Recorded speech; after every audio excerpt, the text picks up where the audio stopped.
बिस्मिल्लाहिर्रहमानिर्रहीम। अस्सलाम वालेकुम। आज 10 अगस्त बरोज़ बुध हम बात करेंगे FIA की कार्रवाइयाँ जो पाकिस्तान तहरीक इंसाफ के ख़िलाफ़ थी। ममनुआ फंडिंग का जो फ़ैसला आया था इलेक्शन कमीशन का, उसके हवाले से इस्लामाबाद हाई कोर्ट में बड़ी अहम समाअत हुई है और इस्लामाबाद हाई कोर्ट की तरफ से बड़े अहम रिमार्क्स दिए गए हैं। ममनुआ फंडिंग का जो इलेक्शन कमीशन का फ़ैसला था, आज वो भी चैलेंज हो गया इस्लामाबाद हाई कोर्ट में। पाकिस्तान तहरीक इंसाफ की वकील टीम ने उसको चैलेंज किया है। उसमें जो जो पॉइंट्स उठाए गए हैं वो भी मैं आपके साथ शेयर करूंगा।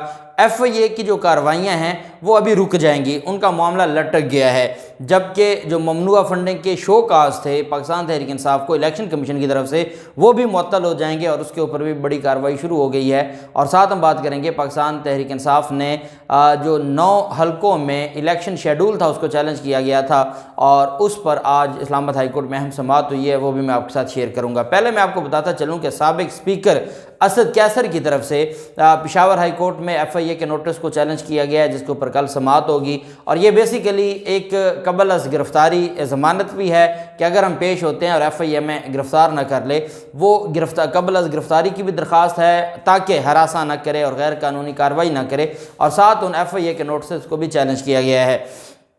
FIA के नोटिस को चैलेंज करने के हवाले से जो एक बात आप जानते हैं कि उस फैसले को महफूज कर लिया था। ये बेसिकली 4 ऑफिस होल्डर्स थे पाकिस्तान तहरीक इंसाफ के, जो मरकज़ी सेक्रेटेरिएट है वहाँ पर पाकिस्तान तहरीक इंसाफ के जो 4 ऑफिस बेयरर्स थे, उनके ख़िलाफ़ एक FIA ने नोटिस जारी किया था। FIA ने जो नोटिस जारी किया वो रात के अंधेरे में व्हाट्सएप के ज़रिए ऑफिस उन्होंने नोटिस जारी किया और 11 अगस्त के लिए तलब किया था। आज 10 अगस्त है, 11 अगस्त के लिए उनको तलब किया था। उन्होंने इस्लामाबाद हाई कोर्ट में चैलेंज किया था, जिस पर इस्लामाबाद हाई कोर्ट ने 10 अगस्त के लिए इसको मुकर्रर किया था। कायम मुकाम जो चीफ जस्टिस हैं आमिर फ़ारूक साहब, उन्होंने इसके ऊपर समाअत की। आमिर फ़ारूक साहब ने जब समाअत की तो इसमें बड़ी अहम जो चीज़ थी, बड़ी अहम जो डेवलपमेंट थी वो ये थी कि सुप्रीम कोर्ट ऑफ पाकिस्तान के जो फैसले हैं वो भी बड़े क्लियर हैं। इस्लामाबाद हाई कोर्ट के FIA के बारे में और FIA के जो दायरा इख्तियार है वो भी बड़े क्लियर हैं। FIA ने क्या किया, साइबर क्राइम विंग ने ये नोटिस जारी किए। साइबर क्राइम विंग का ममनुआ फंडिंग के साथ कोई दूर दूर तक लेना देना नहीं है। यह कोई सोशल मीडिया के ज़रिए कोई जुर्म या कोई ऑफेंस नहीं हुआ था कि साइबर क्राइम विंग उस पर नोटिस जारी करता।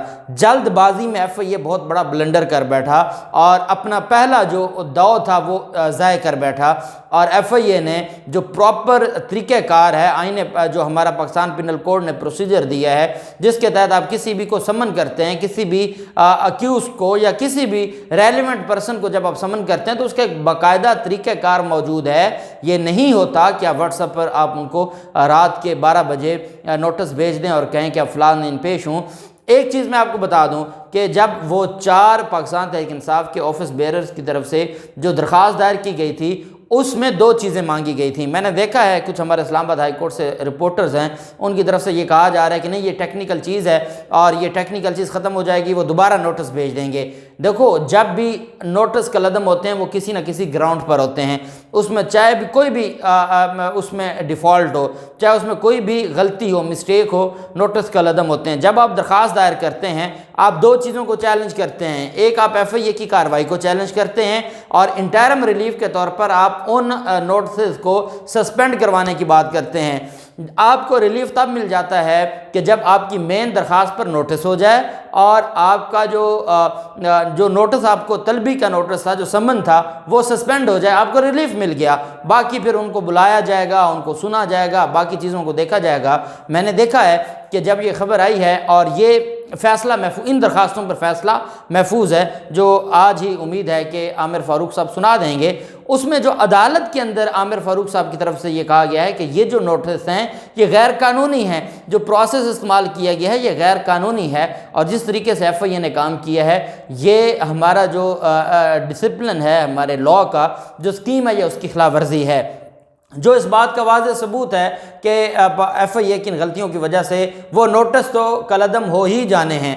अब अदालत ने यह फैसला महफूज किया है कि जो कार्रवाई को चैलेंज किया गया है पाकिस्तान तहरीक इंसाफ की तरफ से FIA की on the basis of inquiry of election commission in prohibited case funding case, उसमें जो इंक्वायरी को चैलेंज किया गया है उस पर फैसला महफूज किया है कि नोटिस जारी करने हैं या नहीं करने। FIA की कार्रवाई को इस तरह चैलेंज किया जा सकता है या नहीं किया जा सकता।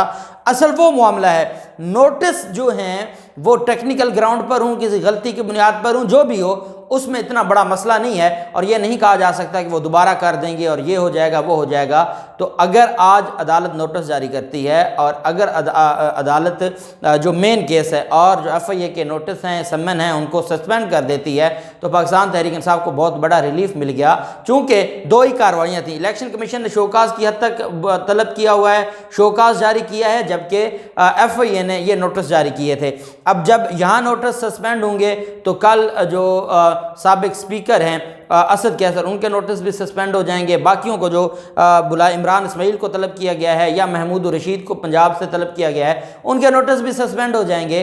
तो यही वजह है कि ये अब बहुत बड़ा रिलीफ है और अब देखते हैं कि आमिर फारूक साहब की तरफ से क्या फ़ैसला आता है। जबकि दूसरी तरफ पाकिस्तान तहरीक इंसाफ ने एक दरख्वास्त दायर की थी और उसमें यह कहा गया था कि जो इलेक्शन शेड्यूल है उसको भी हम चैलेंज करते हैं और उसमें यह कहा गया था कि सिर्फ 9 हल्कों की हद तक, पहले एक दरख्वास्त दायर की गई थी पाकिस्तान तहरीक इंसाफ की तरफ से कि सिर्फ 9 हमारे रिज़ाइन मंजूर किए गए हैं और 123 में से सिर्फ 11 मंजूर किए गए थे, जिसमें 2 रिजर्व मखसूस नशिस्तें थीं और 9 जर्नल थीं। अब इन्होंने क्या किया, 9 जर्नल पर ज़िमनी इलेक्शन अनाउंस करवा दिए और शेड्यूल तय कर दिया। उसमें फिर जो शेड्यूल तय हुआ था, चूँकि इन 9 सीटों पर 9 जो जहाँ पर सिर्फ 9 इस्तीफ़े मंजूर किए गए थे, ये पहले ही चैलेंज हो चुका था और 16 अगस्त की तारीख मुकर्रर थी। अब एक CM फाइल करके पाकिस्तान तहरीक इंसाफ ने उन 9 हल्कों में ज़िमनी इलेक्शन का शेड्यूल चैलेंज किया था, जिस पर आज अदालत ने नोटिस किया है। फिलफौर अदालत ने उसको सस्पेंड नहीं किया शेड्यूल को, क्योंकि इलेक्शन कमीशन एक इदारा है, उसकी तरफ से एक शेड्यूल जारी किया गया है, बल्कि 16 अगस्त को अदालत ने उनको तलब किया है। 16 अगस्त को अगर अदालत उनकी दरख्वास्त, पाकिस्तान तहरीक इंसाफ की दरख्वास्त को एडमिट कर लेती है तो उसके बाद वो वैसे सस्पेंड और ख़त्म हो जाएगा जो इलेक्शन का शेड्यूल है। जस्टिस आमिर फारूक साहब ने अदालत से ये इस्तफसार किया और अदालत से ये कहा कि आप ये जो चीज़ें हैं 9 हल्कों से इलेक्शन में हिस्सा लेने का जो ऐलान है वो बाकी किसी का भी मंजूर नहीं हुआ, लेकिन सिर्फ़ और सिर्फ मंजूर किया गया है तो वो पाकिस्तान तहरीक इंसाफ का जो है वो मंजूर किया गया है। पाकिस्तान तहरीक इंसाफ को 9 लोगों को मंजूर किया गया है। जब जस्टिस आमिर फारूक साहब ने कहा कि आप क्यों नहीं नए इलेक्शन में जाना चाहते, तो पाकिस्तान तहरीक इंसाफ ने कहा हम चाहते हैं 123 में करवाएं ज़िमनी इलेक्शन, हम 123 में ज़िमनी इलेक्शन लड़ने को तैयार हैं। लेकिन ये नहीं हो सकता कि आप स्पेसिफिक उठा लें, रिज़ाइन इकट्ठे दिए जाएं, एक ही दिन दिए जाएं, एक ही तरीके से दिए जाएं, आप बाकी रिज़ाइन पेंडिंग रखें और 9 को आप मंजूर करके उस पर ज़िमनी इलेक्शन शुरू करवा दें। ये आइन और कानून की खिलाफ वर्जी है। फैसल चौधरी ने कहा अदालत में कि हम ज़िमनी इलेक्शन से नहीं हरते, नहीं परेशान होते, हम अवाम में जाने से भी नहीं परेशान होते। हमारी परेशानी ये है कि ये सिलेक्टिव पिक एंड चूज़ क्या है कि आप 123 में से सिर्फ 9 को उठाते हैं और उस पर आप इलेक्शन शेड्यूल जारी कर देते हैं। इस पर हमें एतराज़ है और हम चाहते हैं कि अगर आपने करना है तो सबका करें, नहीं करना तो ना करें। ये कम अज़ कम तमाशा नहीं होना चाहिए। ये इस्लामाबाद हाई कोर्ट में तो अदालत ने कहा कि ठीक है, इसमें नोटिस भेजा हुआ है इलेक्शन कमीशन को और स्पीकर कौमी असम्बली को भी, वो भी आ जाएँ, वो अपना जवाब जमा करवा दें। अदालत उस दिन देखेगी कि अगर तो आपकी बात में वाकई वज़न है और ये उनकी तरफ से कोई बदनीयती का, मैलिस का एलिमेंट आ गया, तो फिर अदालत अगर तमाम रिज़ाइन एक्सेप्ट करने के साथ मशरूत कर देती है, फिर जो इलेक्शन का शेड्यूल है, ज़िमनी इलेक्शन का शेड्यूल है, वो खुद ब खुद रुक जाएगा। इस वजह से इस पर भी नोटिस जारी कर देते हैं। इंटरम रिलीफ की दरख्वास्त को अदालत ने मुस्तरद किया और अदालत ने कहा कि इस पर नोटिस जारी करते हैं और 16 अगस्त को इसको भी सुनेंगे। जबकि वो फैसला इलेक्शन कमीशन का 2 अगस्त का जो ममनुआ फंडिंग केस में आया था और जिसको चैलेंज करने के हवाले से बड़ी चीज़ें थीं और अनवर मंसूर साहब की सरबराही में, जो साबिक अटारनी जनरल साहब हैं, उनकी सरबराही में 4 रुकनी लीगल टीम बनाई गई थी पाकिस्तान तहरीक इंसाफ की तरफ से। आज उन्होंने चैलेंज कर दिया है इस्लामाबाद हाई कोर्ट में इलेक्शन कमीशन का 2 अगस्त का फैसला ममनुआ फंडिंग केस के हवाले से। उसमें अदालत से ये इस्तदा की गई है कि ये जो फैसला है ये गैर कानूनी है और जिस तरीके से ममनुआ फंडिंग का इल्ज़ाम लगाया गया ये भी गलत है। इलेक्शन कमीशन को सुप्रीम कोर्ट ऑफ पाकिस्तान ने जो कुछ कहा था उसकी भी खिलाफ वर्जी की गई है। 9 जून को इलेक्शन कमीशन ने इसी अदालत में जो आके स्टेटमेंट दी थी उसकी भी खिलाफ वर्जी की गई है और इलेक्शन कमीशन ने आइन और कानून की धज्जियाँ उड़ा के और साथ उसमें फिर अदालत में ये बताया गया है कि किस किस रहनुमा की तरफ से PDM के किस किस रहनुमा की तरफ से जो फरमाइश की गई है इलेक्शन कमीशन ने वही फरमाइश पूरी की है।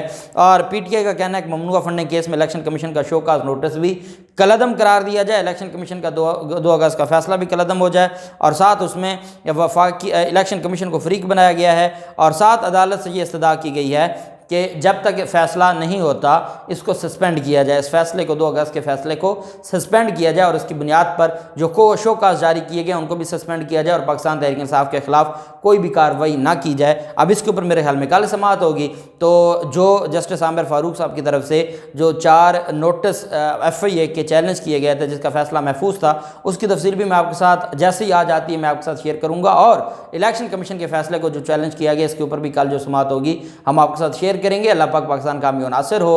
बहुत शुक्रिया। अल्लाह हाफिज़। पाकिस्तान जिंदाबाद।